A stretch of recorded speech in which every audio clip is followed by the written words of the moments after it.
வணக்கம் நண்பர்களை, நாம் பூங்கோட்டை. முகநூல் நேயர் முகாம் என்னும் நிகழ்ச்சியில் உங்களை மீண்டும் சந்திப்பதில் மிக மகிழ்ச்சி. இன்றைய நிகழ்ச்சியில் முகநூலில் வெளியிடப்பட்ட தகவல்கள் பற்றிய நண்பர்களின் கருத்துக்களை உங்களுக்கு தொடர்ந்து விரும்புகின்றேன். நட்டு இலையுத்திற்கான விழாவை கொண்டாடும் வகையில் சில ஊடக குழுமம் ஏற்பாடு செய்த சிறப்பு கலை நிகழ்ச்சி அன்றிரவு ஒளிபரப்பாகிறது. பாடல், நடனம், நாடக இசை, இசைக்கருவி வாசித்தல் உள்ளிட்ட மூலம் ஆசிரியர்கள் பாரம்பரியமிக்க சில பண்பாடுகளை கண்டு ரசிக்கலாம். இது குறித்து வி.டி. ரவிச்சந்திரன் கூறுகையில், சென்சி மாநிலத்தில் கலைஞர்களுடன் ஒரு நடன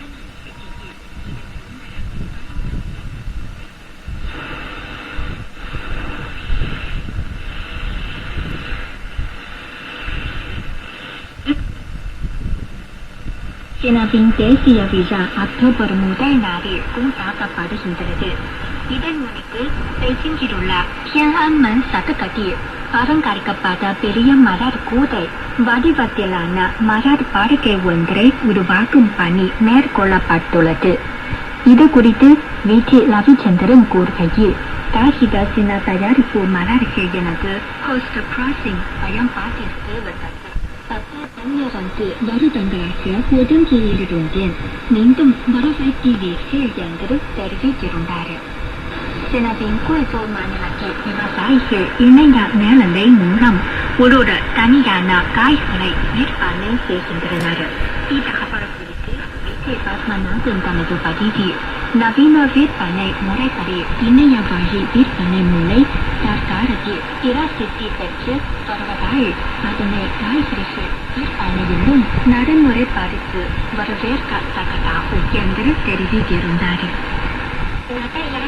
கால விழாவின் வருகையினை முன்னிட்டு 2024 ஆண்டு பெய்ஜிங் நடு இலையுதிர்கால விழாவின் விளக்கு கண்காட்சி செப்டம்பர் 15 நடைபெற்றது.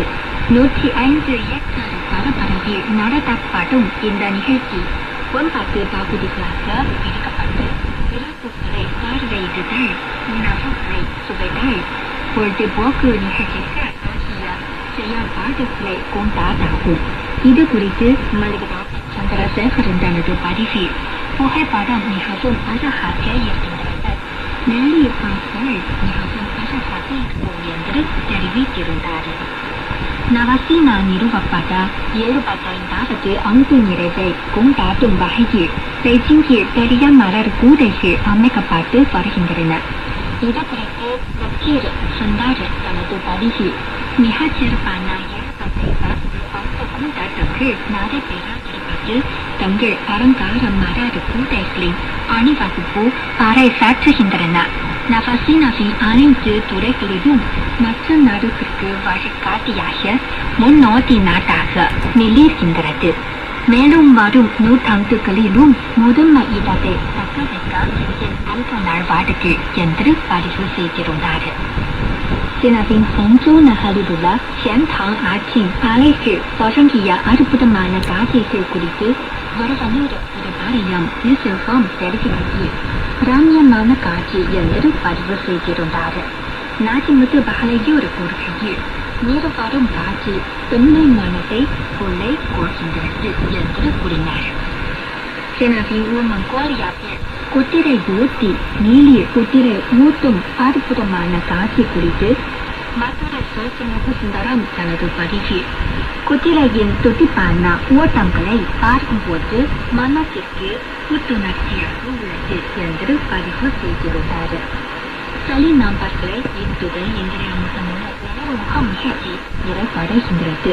முகநூலில் ஆகமத்தின் கருத்துக்களை பகிர்ந்து கொண்ட நண்பர்கள் அனைவருக்கும் நன்றி. அடுத்த வாரம் உங்களை மீண்டும் சந்திப்போம். வணக்கம்.